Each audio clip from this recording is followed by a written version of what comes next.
All right, we're on chapter 19, States and Societies of Sub-Saharan Africa. We're in the first heading, which is effects of early African migrations. And then the second subheading is African political organizations. And the most unique thing and most important thing for you to note in this section is the idea of a kin-based society. One of the things from a Western or European perspective is the misunderstanding that there was no political organization amongst these tribes in sub-Saharan Africa, and that is definitely not the truth. The thing was, is the societies looked much different than what we saw in other places around the world, and that's why we call them kin-based societies.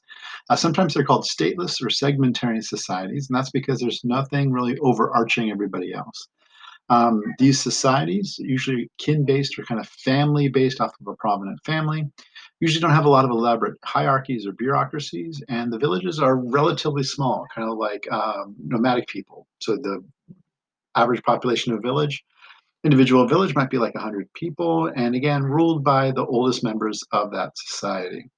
What would happen is these different villages would basically, whenever they were in disputes, they'd come up with ad hoc solutions. Ad hoc means kind of at the time. So you'd have a unique situation for one situation, and then if there was another issue, you might resolve it in a different manner.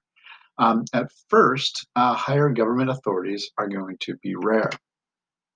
When it comes to excuse me, when it comes to 1000 CE, something happens. And at that point, the Bantu migrations normally have seemed to have ceased by that point. And that basically means that there will be enough of these cities all around, or all these family and king-based societies all around sub-Saharan Africa, that they have to start to create bigger forms of organization. So by that 1000 CE, increased competition for resources and more disputes are getting greater. So we start to see these small chiefdoms appear, and they will start to become more important in some regions than the kin-based groups. Although the kin-based groups will still be there. It's just they'll start to have authorities above them.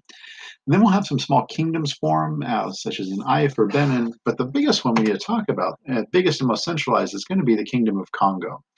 So the Kingdom of Congo is around the basin of Congo, or the Congo River Basin, also known as the Zaire River. So it's here in gray, as you can see. And what it's going to be is it's going to be originally a conglomeration of several different villages, alliances. And one of the reasons that they're going to work together is because of the river. It creates this functional region with all these people doing trade with each other.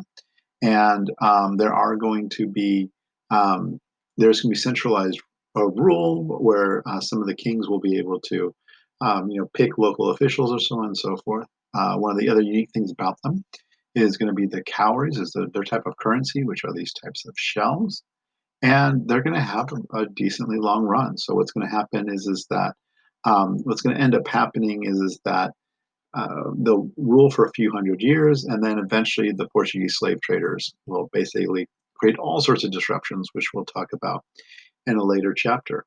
But that in general is our second subheading.